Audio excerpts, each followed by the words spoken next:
Merhaba arkadaşlar, kanalıma tekrar hoş geldiniz. Bugün sizlerle birlikte yine güzel bir yelek çalışması yapacağız. Alt modelimiz ajurlu kutucuklar, üstünde yine oldukça kolay bir roba tercih ettim. Sizler yine aynı sayılarda yapıp farklı roba ya da farklı model tercih edebilirsiniz verdiğim sayıları ayarlayarak. Yeleğimizi aslında bir yumak bir yelek olarak düşünmüştüm. Çünkü çok fazla istek geliyor bu şekilde. Elimizde bazen kalmış bir yumağımız oluyor. Hani hangi sayılarda yaparsam yeterli olur diye. Ama bu modelde biraz sayı fazla olduğu için arkadaşlar haroşaya başlarken ilk yumağımız bitiyor. Yani haroşa boyu kadar bir ipe daha ihtiyacımız oluyor. Bunu da söyleyeyim. Yine bir yumak bir yelek olarak farklı modeller çekmeyi de düşünüyorum. Dediğim gibi bunun model topladığı için biraz 142 ilmekle yaptık. Bazen hani karnabahar modeli var, 143 ilmekle 2 yaşa bile yelek yaptığımız oluyor. O yüzden modele göre sayılar da her zaman değişiyor arkadaşlar.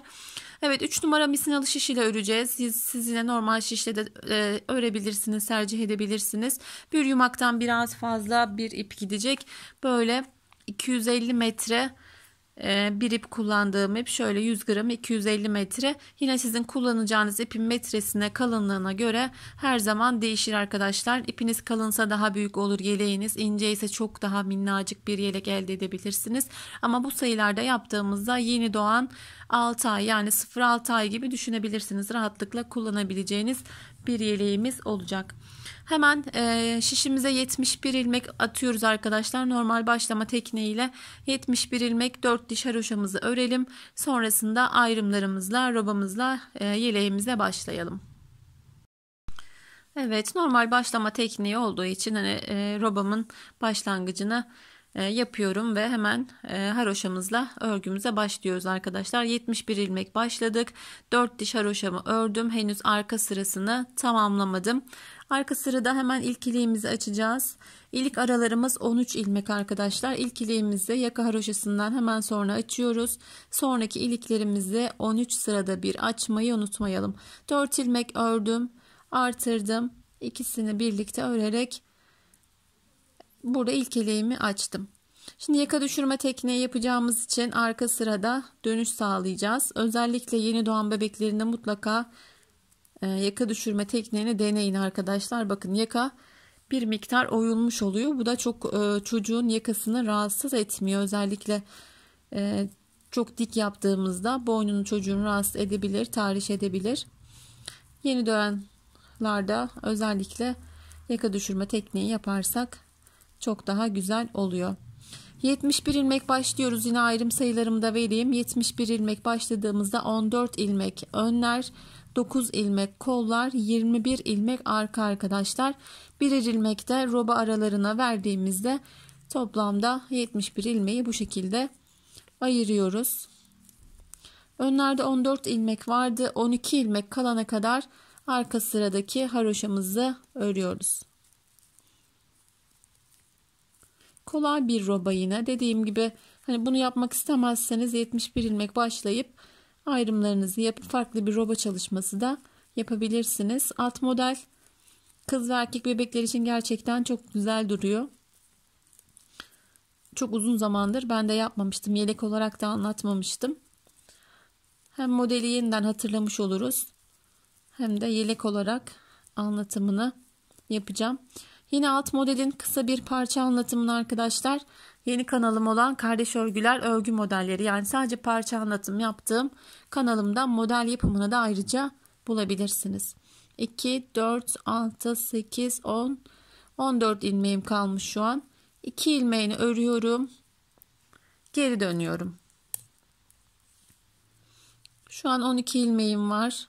13, 14. Toplamda 14 ilmek önlerde vardı. Artırdım. 1 ilmek düz ördüm. Artırıyorum. 9 ilmek örüyorum. 1, 2, 3, 4, 5, 6, 7, 8, 9. Artırıyoruz. 1 ilmek düz. Artırıyoruz. 21 ilmek arka. 1, 2, 3, 4, 5, 6, 7, 8, 9, 10, 11, 12, 13, 14, 15, 16, 17, 18, 19, 20, 21 ilmek arkayı ördük. Artırıyorum. 1 ilmek düz. Artırıyorum. 9 ilmek kol. 2, 3, 4, 5, 6, 7, 8, 9. Artırdım. 1 düz. Artırıyorum. 2 ilmek örüyorum. Burada 12 ilmeğim var. Geri döndüm. Arka sıramız tamamen ters örgü. Ters örerek devam ediyoruz. Şurada bakın 12 ilmek kalınca dönmüştük. Bu kez 2 ilmek daha ilave ediyoruz. Burada 10 ilmeğimiz kalacak arkadaşlar. Arka sıramızı örmeye devam edelim. Evet, örmeye devam ettim. Henüz dönme işlemini yapmadım. Artırdığımız ilmekler dahil arka sıra tamamen ters örgü. Bakın döndüğümüz yere geldik. 2 ilmek daha ilave ediyoruz. Burada 10 ilmeğim kaldı. Tekrar geri döndüm. İlk ilmeğimi örmeden alıyorum. Şimdi saymamıza artık gerek yok arkadaşlar. Bakın bir ilmeğin sağından ve solundan artırmıştım. Artırdığım ilmekten hemen önce artırıyorum. 1, 2, 3. Tekrar artırdım. Koldaki ilmeklerimi düz olarak örüyorum.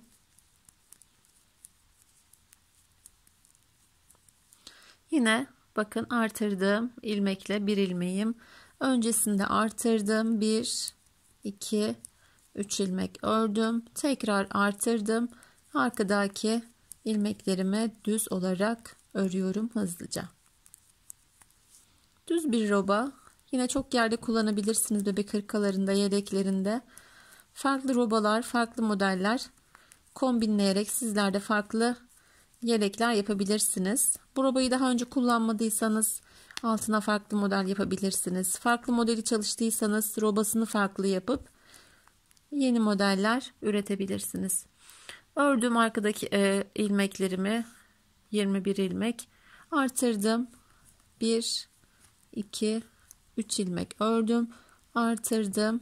Koldaki ilmeklerimi örüyorum.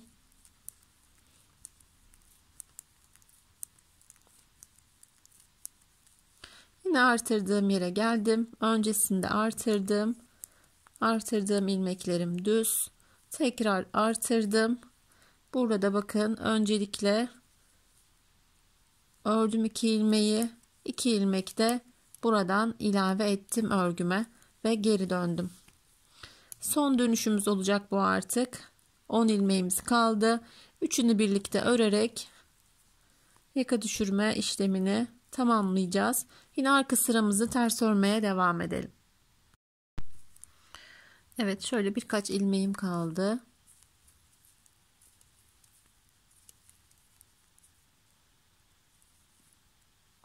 Burada artık son 3 ilmeği, yani 2-1 şeklinde de dönebiliriz ama gerek yok.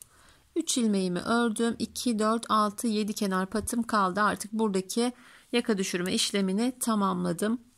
Şimdi artırmamızın 3. sırasında şu ilmeklerimiz haroşa örgü olacak arkadaşlar. Ben haroşamı ters ördüğüm için ilk ilmeğimi aldım.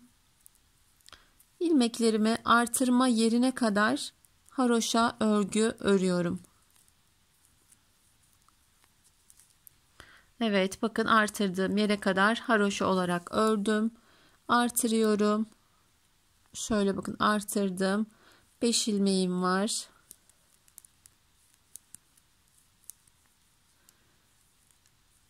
Tekrar artırdım. Yine buradaki ilmeklerim haroşa örgü.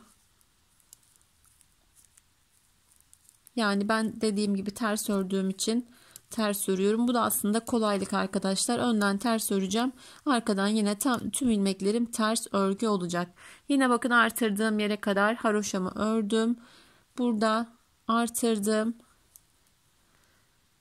Bakın artırdığım ilmeğim. 5 ilmeğim düz. Tekrar burada artırdım. Haroşa örgü örüyorum. 2 artırma yapıyoruz. 3. artırmada bu şekilde düz ördüğümüz, artırma yerine kadar düz ördüğümüz ilmekleri haroşa örgü örüyoruz.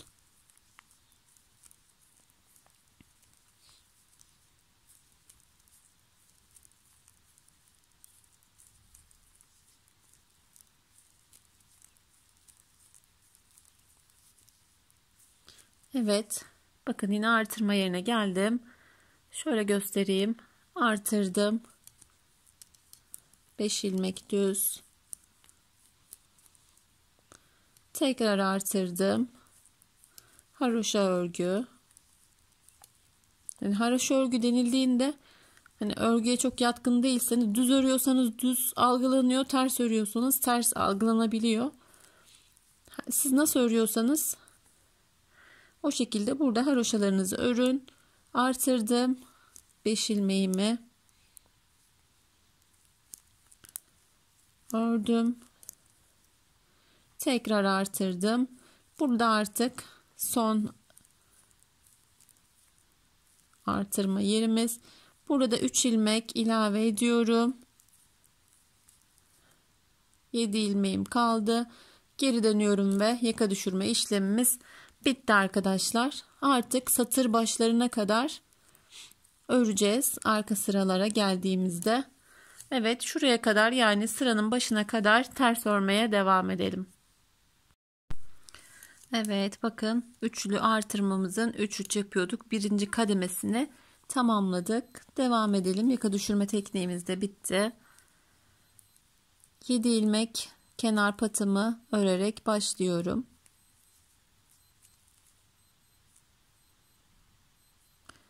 Yedi ilmek ördüm. Artık bir önceki sırada haroşa yapmıştık. Şimdi buradaki ilmeklerimiz düz örgü.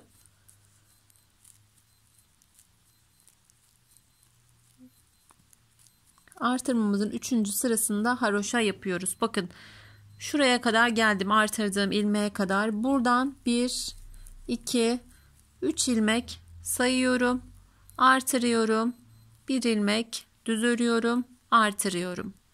Devam ediyoruz örmeye yine bir sonraki artırma yerine kadar. Yani baştan başlamış gibi düşünün arkadaşlar. İlk yaptığımız ilmeğin sağından ve solundan artırıyoruz tekrar. Öncelikle artırdığım yere kadar geliyorum. Bakın buradan 3 ilmek sayıyoruz. 3 kez artırmıştık çünkü. 3 ilmek saydım. Bakın yine ilk artırdığımız yere denk geldi. Artırdım, bir düz ördüm, artırdım. Yine devam ediyoruz.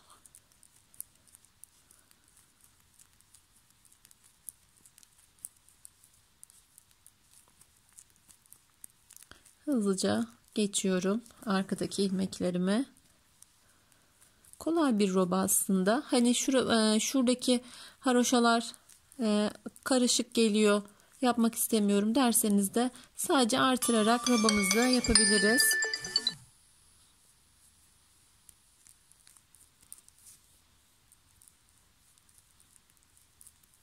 Öncelikle bakın artırdığım yere kadar geldim. 3 tane artırma yapmıştım. 1 2 3 ilmek sayıyorum, artırıyorum, bir düz örüyorum, artırıyorum.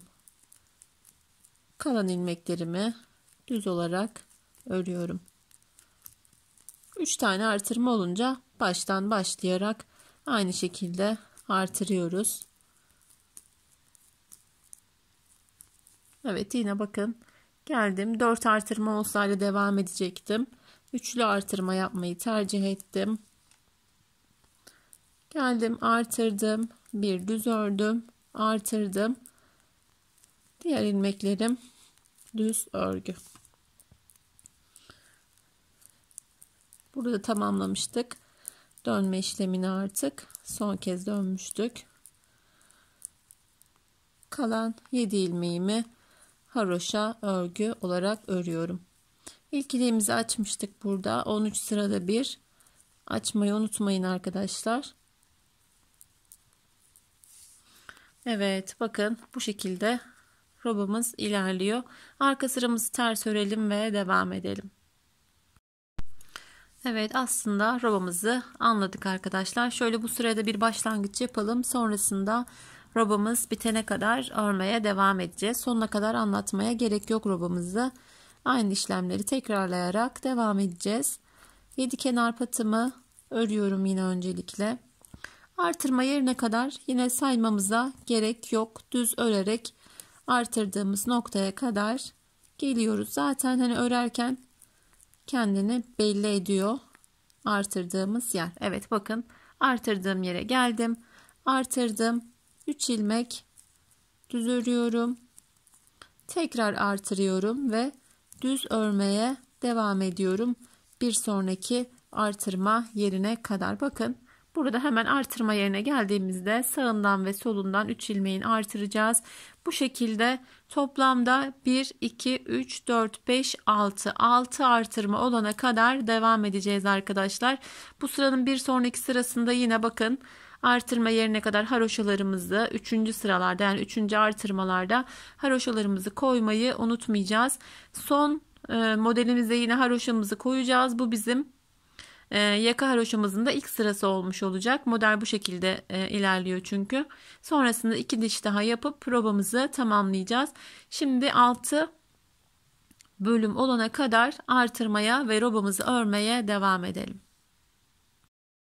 Evet, robamı örmeye devam ettim. Şimdi 6. artırmadayım arkadaşlar. Bakın şöyle sayalım. 1, 2, 3, 4, 5, 6. 6. artırmanın son sırasında artık haroşamıza da geçiş yapacağız.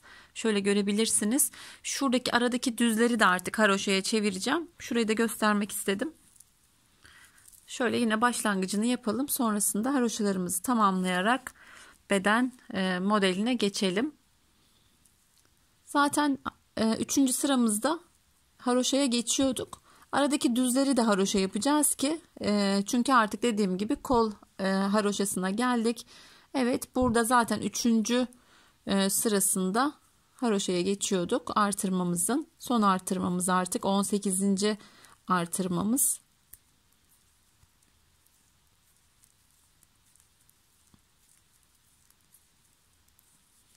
Robada bir sıra daha artırmaya devam edeceğim. Gizli artırma olarak. Beden ilmeğinde çok fazla kol altında artırma yapmaya gerek kalmıyor bu şekilde. Yine onu da söyleyeceğim şimdi.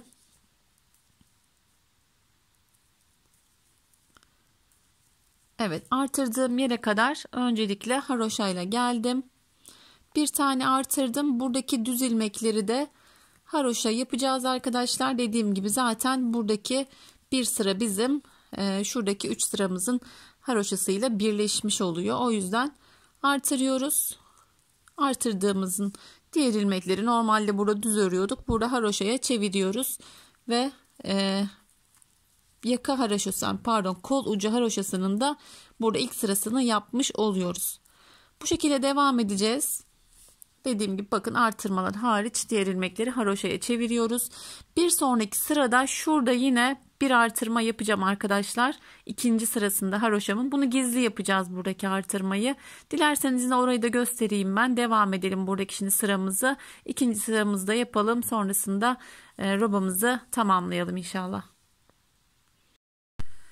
Haroşamızın 2. sırasıyla devam ediyoruz. Gizli artırma yapacaktım. Onu da göstereyim son olarak.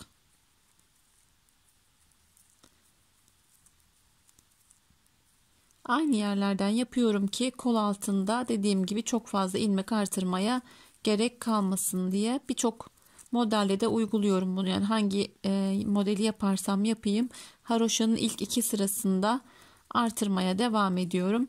Beden sayısı çünkü roba bitiminde biraz eksik oluyor. Birazını kol altından, birazını da bu şekilde gizli artırma yaparak tamamlıyorum. Bakın artırma noktasına geldik ama burada artık hani haroşamıza geçtiğimiz için artırmamı gizli olarak yapıyorum.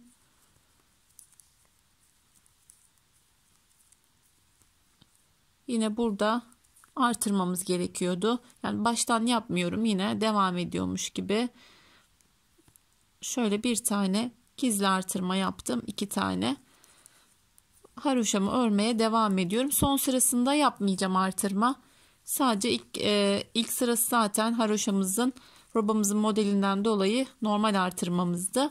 İkinci sırasında da artırmaya devam ettim. Her artırma noktasına geldiğimizde şuralarda birer tane gizli artırma yaparak ikinci sıramıza devam ediyoruz. Üçüncü sıramızı da örelim haroşamızın. Üçüncü sırasının arka sırasında kol beden ayrımı yapacağız. Oraya kadar şimdilik örmeye devam edelim.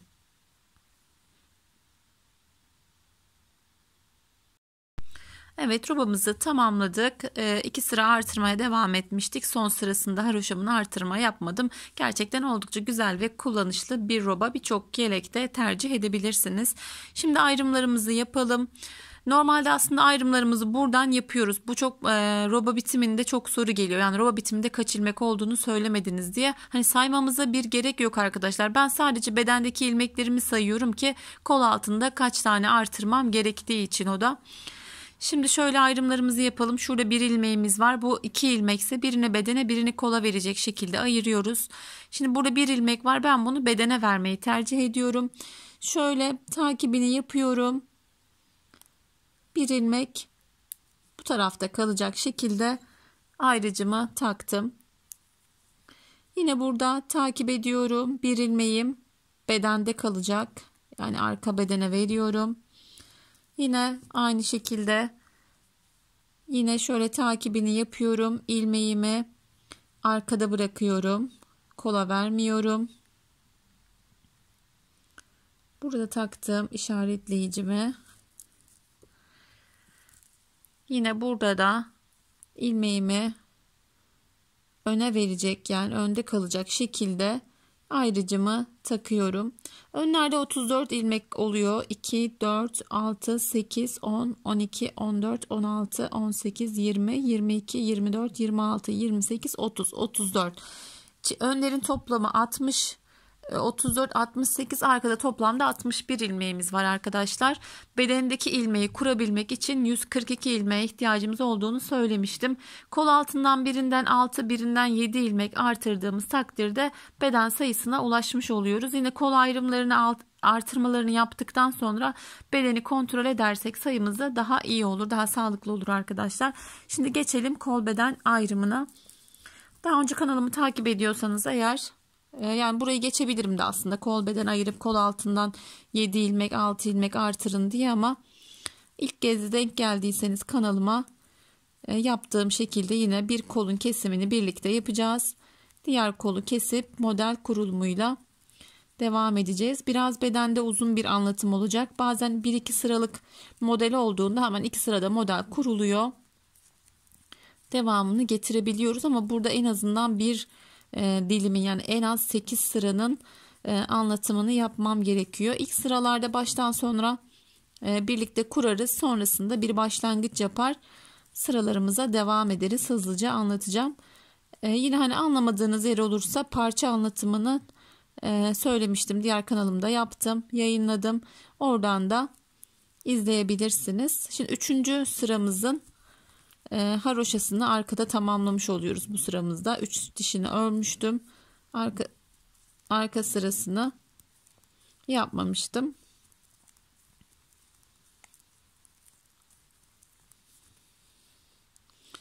Devam ediyoruz.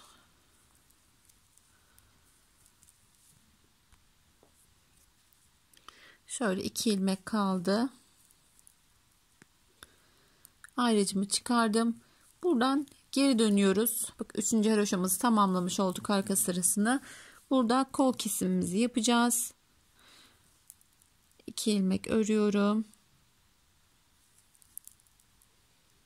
Klasik kesme yöntemi. Sizler farklı şekillerde kesiyor olabilirsiniz.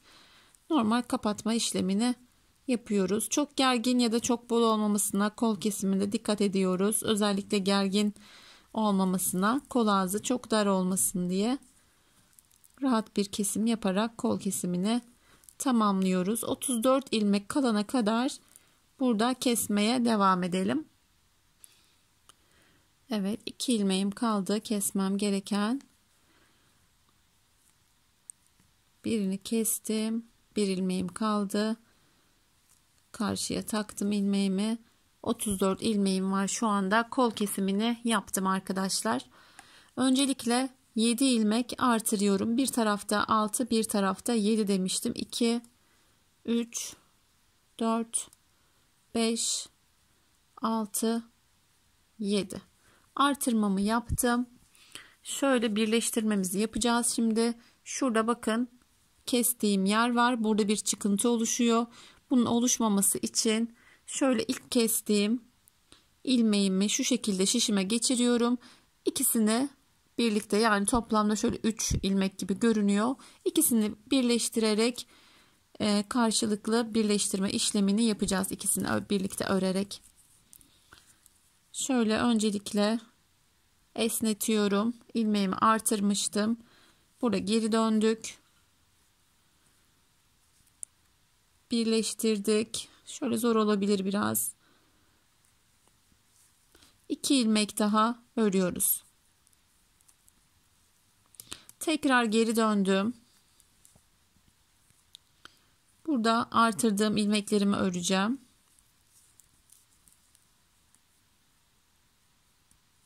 Haroşa olarak örmeyi tercih ediyorum. Yine kol altındaki ilmekleri.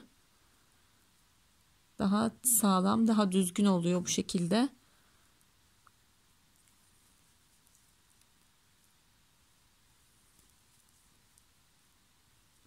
Yedi ilmeğimi örüyorum.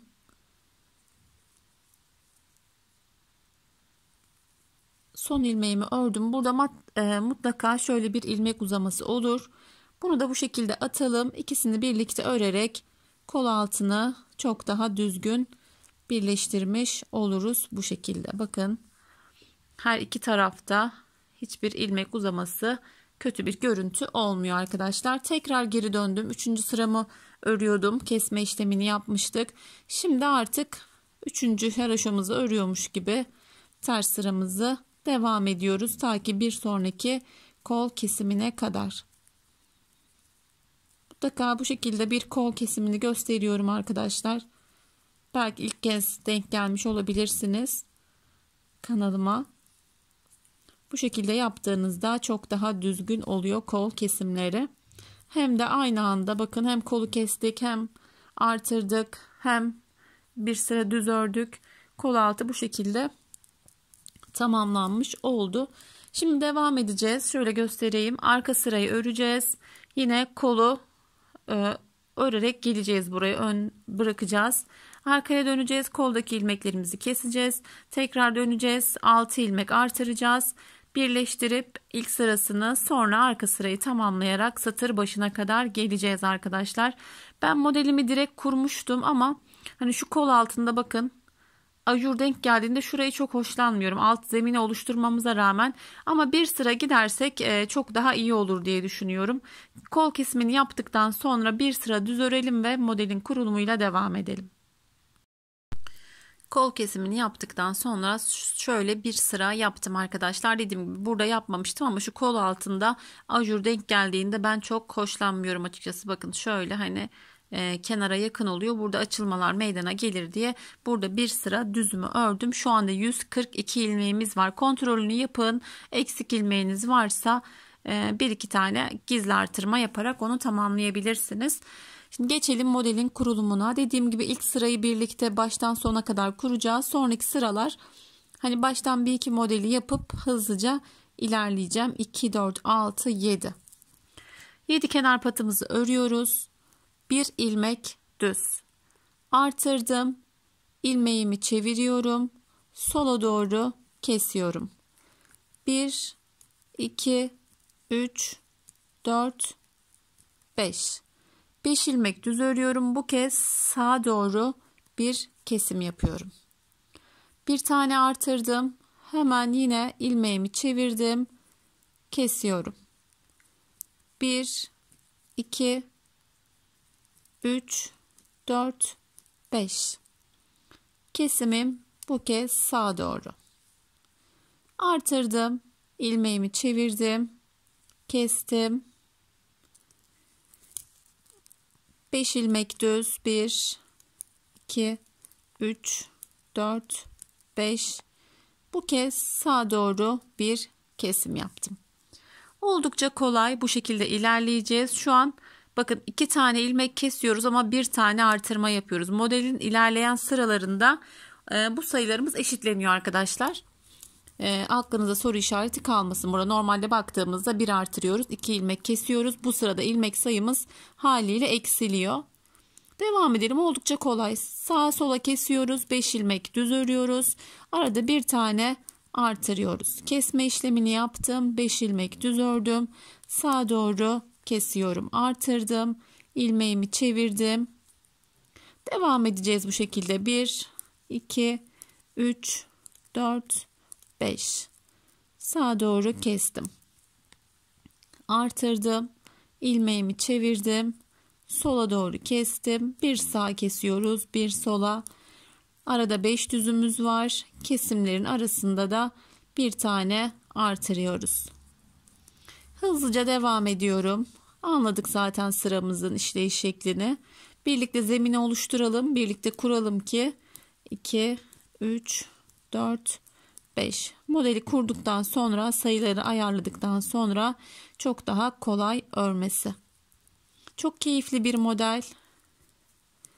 Böyle hani yarım dilim yapayım, bir dilimi tamamlansın, dur şurayı da bitireyim derken bir bakmışsınız model bitmiş, yeleğiniz tamamlanmış.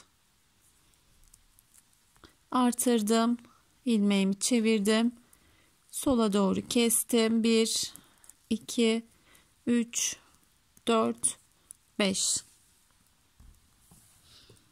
İlerliyoruz, devam ediyoruz. 5 ilmek ördüm, kestim, artırdım. Bu kez ilmeğimi çevirerek sola doğru kestim. 1, 2, 3, 4, 5. Çevirdim. Sağa doğru. Artırdım.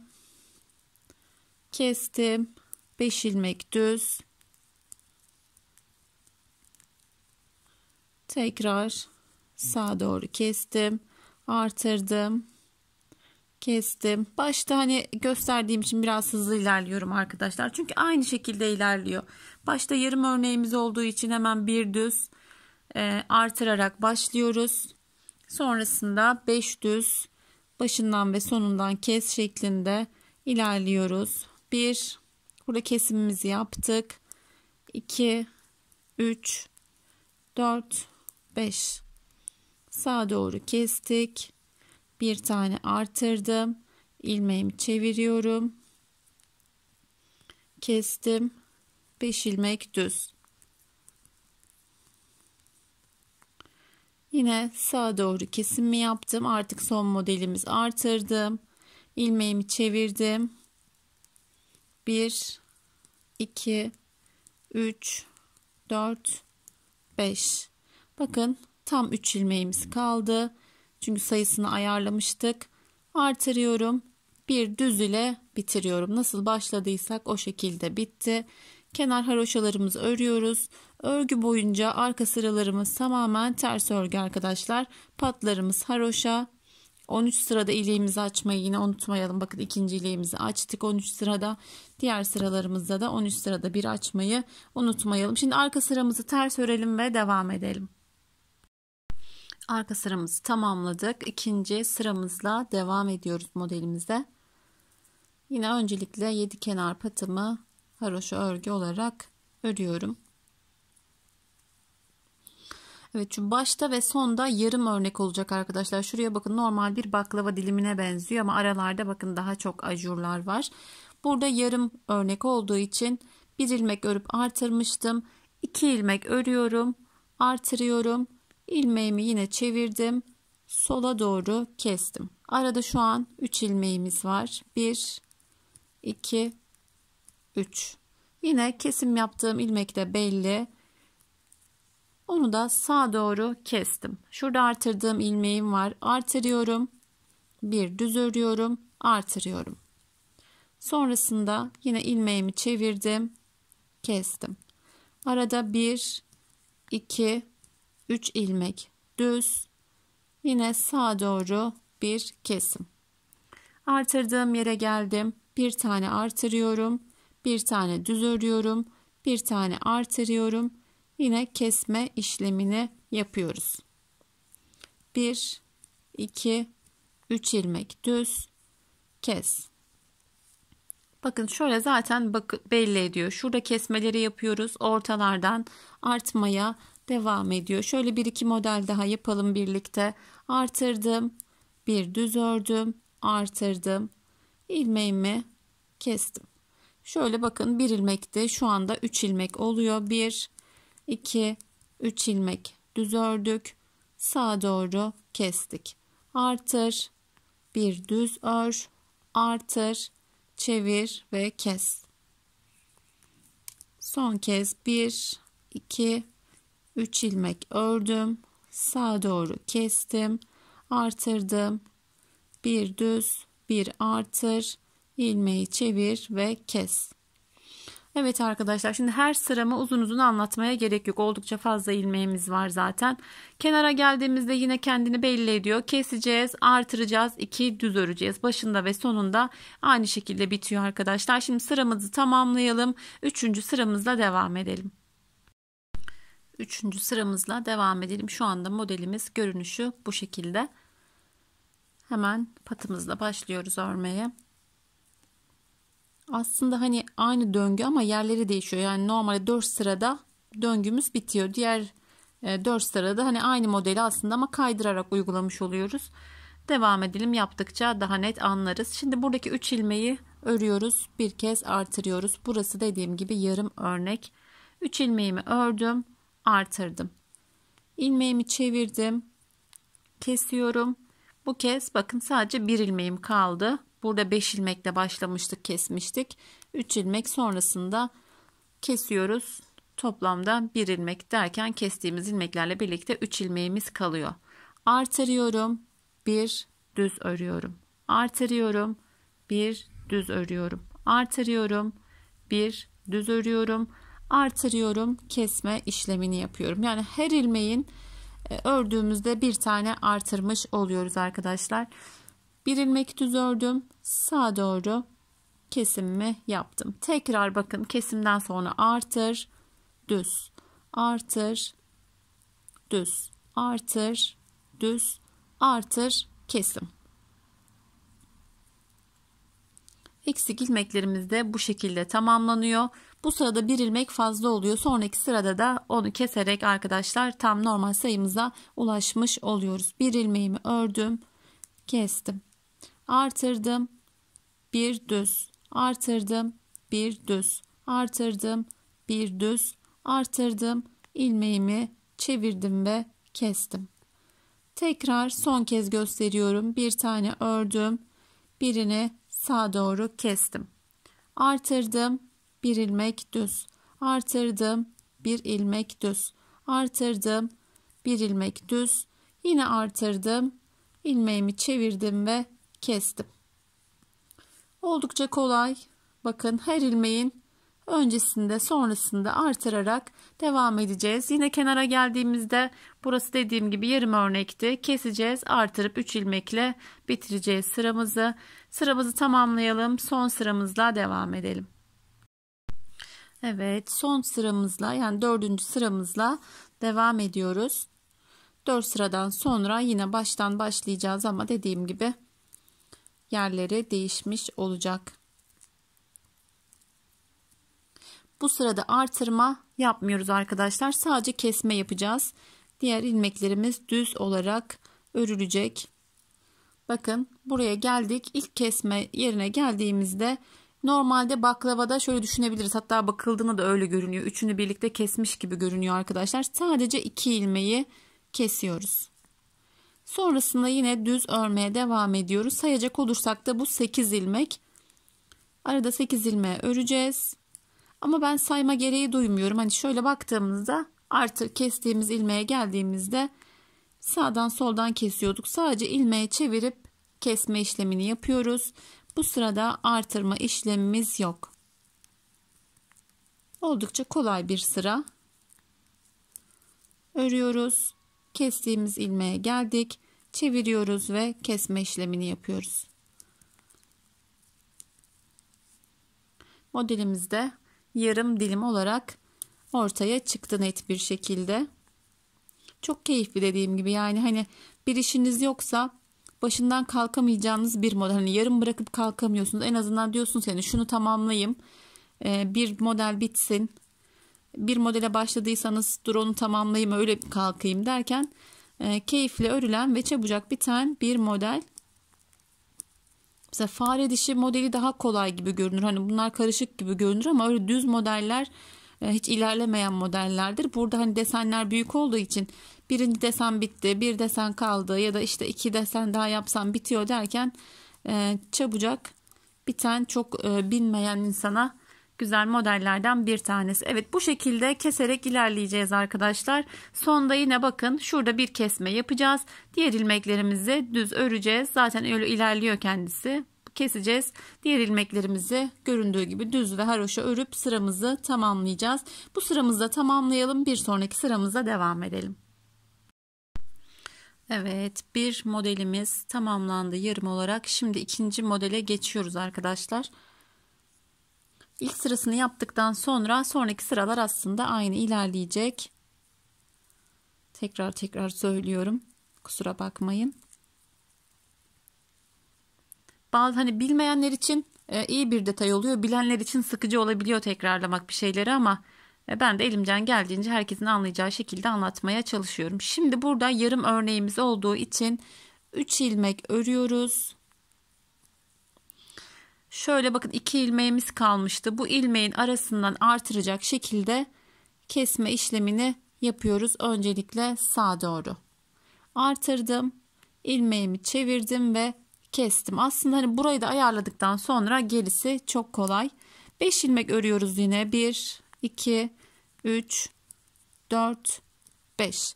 Bir yerde eksiklik, yanlışlık yapmadıysak bakın son kalan 2 ilmeğin arasından artıracağız. Öncelikle sağa kestim, artırdım, çevirdim, sola doğru kestim. Yine 1, 2, 3, 4, 5 ilmek örüyoruz. Şöyle kontrolünü yaptığımızda bakın artıracağımız ilmek buraya geliyor. Artırıyoruz. Sağından ve solundan kesiyoruz artırdığımız ilmeğin. 1, 2, 3, 4, 5. Aynı ilk sırada yaptığımız gibi, yani başlangıcını yaptıktan sonrası kolay, aynı şekilde devam ediyor. Kesiyoruz, 5 ilmek düz örüyoruz, kesiyoruz, artırıyoruz. Şöyle bir tane daha yapalım. Bakın 5 ilmek ördüğümüzde yine aynı yere geliyor. Artırıyoruz, ilmeğimizi çeviriyoruz, 5 tane kesiyoruz. Bu şekilde bu sıramıza devam edeceğiz. Hemen kenara geleyim, yine orada göstereyim. Yine hiç değişen bir şey olmayacak. Buradan keseceğiz. Aradan artırıyoruz. Sağa doğru, sola doğru kesimimizi yapacağız. Burada bakın 3 ilmeğimiz kalacak kenarda. Burada da 3 ilmekle başlamıştık. Kenarlar hep aynı şekilde denk geliyor arkadaşlar. Bu sıramızı yine ilk sırada olduğu gibi ayarladık. Örmeye devam edelim. Sonraki sırayla ilerleyelim. Evet, yine aynı devam edeceğiz aslında. Bu ikinci döngünün son sırası çok önemli arkadaşlar. Hani buraya kadar geldik, evet aynı devam ediyor demeyin. Orada kesimlerde başta ve sonda yapmayacağız. Yani yaptığımızda anlarsınız. Oraya dikkat etmezseniz sayılarınız karışabilir. Son sıraya geldiğimizde anlayacaksınız. 2 tane ördüm. Az önce 3 tane örüp kesmiştim. Zaten ilmeğimiz azalarak gidiyor. Bir tane kestim, artırdım. Bir tane düz ördüm, artırdım ve kestim. 1, 2, 3 ilmeğimiz var burada artık. Sağa doğru kestik, artırdık. Bir ilmek düz, artırdım. İlmeğimi çevirdim ve kestim. Sıra tanıdık zaten artık. 2, 3 ilmek örüyoruz. Sağa doğru kesiyoruz, artırdık, bir düz ördük, artırdık, sola doğru kestik. 1, 2, 3 ilmek ördüm, sağa doğru kestim, artırdım, bir düz, artırdım, ilmeğimi çevirdim ve kestim. 1, 2, 3 ilmek ördüm. Sağa doğru kestim. Artırdım. Bir düz ördüm. Artırdım. İlmeğimi çevirdim ve kestim. Bu şekilde bu sıramıza devam ediyor. Bakın modelimizde tamamlanmaya, kapanmaya başladı. Yine sonda aynı şekilde göstereyim. Soru işareti kalmasın aklınızda. Burada kesiyoruz. Artır, bir düz, artır, kesiyoruz. 2 düzle de bu sıramızı tamamlıyoruz arkadaşlar. Arka sıramızı ters örelim, sıramızı tamamlayalım ve devam edelim. Evet, bolca artırdığımız sıramızla devam edeceğiz. Yani modelimizin 3. sırasıyla bizim de 7. sıramız. Toplamda 7 sıra oldu. Modelimizi kurmaya başlayalı. 8 sırada tamamlanmış oluyor modelimiz tam olarak. 7 kenar patını ördüm. Bir düz ördüm. Artık burada bakın keseceğim ilmeğim kalmadı. Sağa doğru kestim. Artır, bir düz ör. Artır, bir düz. Artır, bir düz. Artır. İlmeğimi çevir ve kes. Arada bir tane düz ilmeğim var. Burada da sağa doğru kestim. Toplamda 3 düz ilmeğimiz kalmış oldu. Artırdık, bir düz, artırdık, bir düz, artırdık, bir düz, artırdık. İlmeğimi çevirdim ve kestim. Bir düzümü ördüm. Sonra sağa doğru kestim. Son kez yapalım. Burayı zaten artık hani bir önceki sıradan hatırlıyoruz. Artır, bir düz, artır, bir düz, artır, bir ilmek düz, artırıyoruz. Sağa doğru kesiyoruz.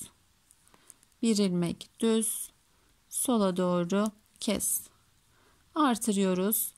Düz, artırıyoruz, düz, artırıyoruz, düz. Çeviriyoruz ilmeğimizi tekrar artırdıktan sonra ve kesiyoruz. Bu şekilde sıramızı tamamlayalım. Bakın bu ipim aynı marka olmasına rağmen biraz daha tok sanırım arkadaşlar. Daha iri görünüyor şuradaki dilimler. Burada biraz daha küçük görünüyor. Hep aynı marka, aynı ip kullanmama rağmen incelikleri gerçekten oldukça değişiklik gösteriyor ki bir farklı ip kullandığınızda çok daha farklı olacaktır arkadaşlar. Şöyle gözle görülür şekilde bakın desenlerde irilik belli yani hani şuradaki desenimiz daha iri duruyor. O yüzden hep ona diyorum hani dikkat edelim diye. Neyse şimdi sıramızı tamamlayalım. Son sıramızla devam edelim. Son sıramızla devam ediyoruz. Yine 7 kenar patımı örerek başlıyorum.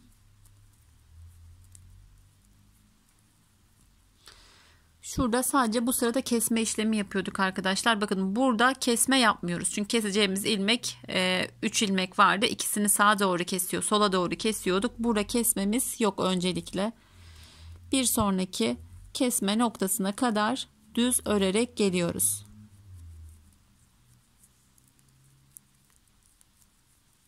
Evet, burada kesme yerimiz var. Aynı şekilde kesmelere başlıyoruz ve 8 ilmek örüp 9. ilmekle 10. ilmeği kesiyoruz. Dediğim gibi hani saymanıza gerek yok. Bir yanlışlık yoksa hani aralarda artırmanızda zaten şu ilmeği keseceğiz mutlaka. Üçünü birlikte alırdık normalde. Hani baklava dilimlerinde bitirirdik. Burada bu şekilde yapıyoruz. 2 ilmeğimiz kalıyor. Sonraki sırada bunun arasından artırmamız denk geliyor. Burada bir şey yok. Şimdi başında artırmadık.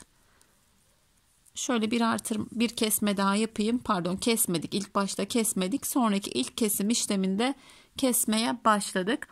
Şimdi sona geldiğimizde şöyle görebiliriz. Sonda kesilecekmiş gibi görünüyor ama burada sonda da kesim yapmıyoruz arkadaşlar. Bakın şu 2 ilmeği kesebiliriz ama burada da kesim yapmıyoruz.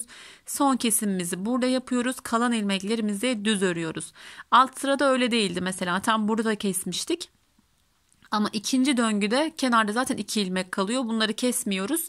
burada kesmeyi bırakıyoruz. Önemli olan püf noktası bu. Yani ilk başta hani kafa karışıklığı olabilir. Çünkü geldiğimiz ilmek bu ilmek hani sayıp burada kesilecekmiş gibi görünüyor. Kesmiyoruz ama burada yapmıştık son kesme işlemini ama burada 5-6 ilmeğimiz vardı kenarda arkadaşlar. Evet, bu şekilde bir döngümüz tamamlanıyor. Keserek devam edeceğiz. Başında ve sonunda kesmiyoruz. Bu bizim bir değil ikinci döngümüzde oluyor. İlk döngümüzde bu zaten hani birinci ikinci döngü olarak değil de burada 2 ilmek kaldığında kesme işlemi yapmıyoruz. Ortaya denk geldiğinde, şuraya denk geldiğinde kesme yapıyoruz. Bir sonraki sıramızı artık anlatmaya gerek yok arkadaşlar. Bu sıramızı tamamlıyoruz. Yine baştan başlıyoruz modelimize. Yani şöyle bakın, hemen bir örnek öreceğiz. Sağa doğru keseceğiz, bir ilmek öreceğiz, yani sağa doğru keserek modelimize başlayacağız. Zaten devamı geliyor. Şöyle küçük parça anlatım yapmıştım, onu da göstereyim. Şöyle parça anlatım yaptığım videomda var. Bunu biraz daha uzun anlatmıştım. Kısa olduğu için anlamanız da kolay olabilir.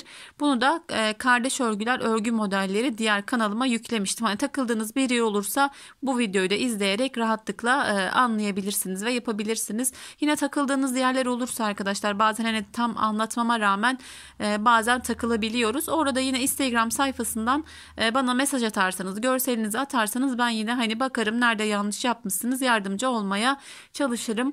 Evet, yine güzel bir model paylaşımı yaptım sizlerle. Gerçekten hani hem kız hem erkek bebekler için pembeye de ben de vaktim olursa uygulamayı düşünüyorum. Çünkü hemen farklı bir model çalışıp anlatmayı planlıyorum.